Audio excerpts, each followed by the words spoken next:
Could an average Joe like myself install a DIY Mr. Cool mini split by myself? Probably, but I decided I needed help. And that's why I brought my buddy AJ from AJ Built This to help me install this. Say hi, AJ.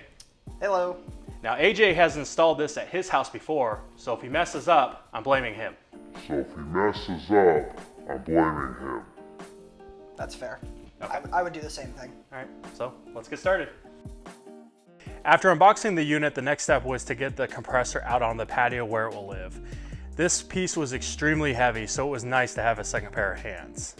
Next step was to mount the AC disconnect on the wall. This was pretty straightforward, using a tape measure for the appropriate height, a level, and some stucco screws to get it into place.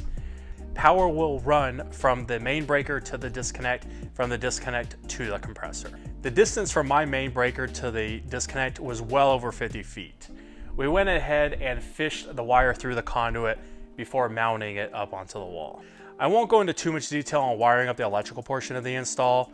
As with anything, if you're not comfortable with it, hire it out. And make sure you read the instructions many times.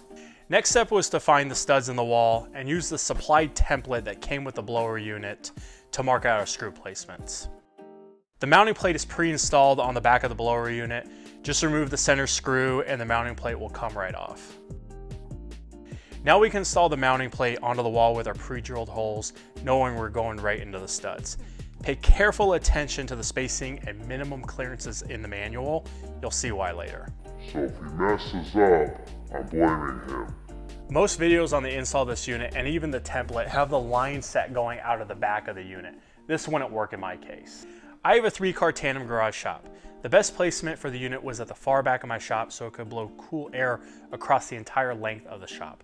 There's also a bedroom directly behind this wall, so drilling at the back of the unit wasn't an option. Oh yeah!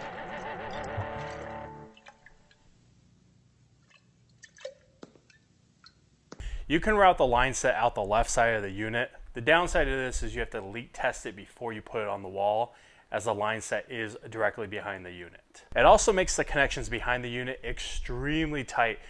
That's what she said. So make sure you wrap the connections with the supplied tape to make it nice and tight, which we neglected to do at first, which you'll see in a bit. Using a hole saw, we drilled a hole going through the outside of the house. Once we made it outside, we took the supplied tube and ran it through the hole. This is what the line set, drain tube, and electrical will be ran through. Off camera, we cut down this tube to size, then using some silicone caulking, we put it back inside the hole we drilled. We started from the outside and ran the line set inside the shop, being very careful not to kink the lines or overly bend them. Once we got outside, we had the blower unit propped up on a box so we could connect the line set and drain hose. Once we connected the line set, we tested for leaks using some soapy water, and we didn't find any, so we could continue. We then wrapped them in a sound deadening material that came with the kit. Make sure you wear gloves.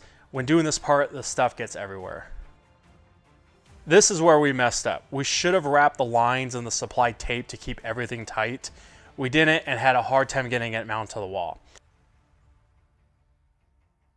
After some confusion and looking at the manual, we took the unit back down, wrapped the line set and the drain tube inside the tape, and were able to mount it back onto the wall.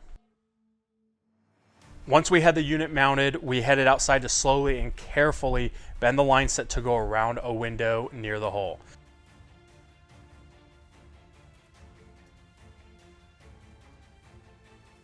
Once we get the line set routed, we connected the line set to the compressor, getting everything tight but not overly tightening.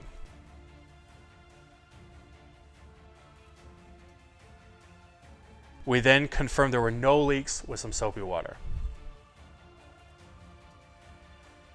Now that we had the line set connected to the compressor, we can turn on the valves, which then would allow the refrigerant to flow from the compressor to the indoor unit and back again. Before we finally turn on the unit, the system does come with a smart controller kit. It's a little USB stick that plugs directly into the unit that allows it to connect to the internet, that we can control the temperature, turn it on and off from any mobile device. The moment we all waited for was to test the unit. We turned on the main breaker and it powered right up. I put it as low as it could go and enjoyed the nice cool air.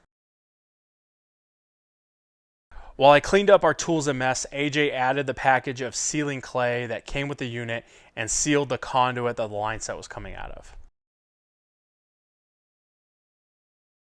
We did go through and wrap the entire line set with the supplied UV tape and some HVAC tape for some added protection. We did run into one issue when we thought we were done. So if he messes up, I'm blaming him. There was water dripping from the unit. It turns out that the condensate line we did not have at a high enough slope for proper drainage because the tubes were going out the left side. We had to pull the drain hose out of where it was and drill a new hole a little bit lower for a higher slope so that way everything could drain properly.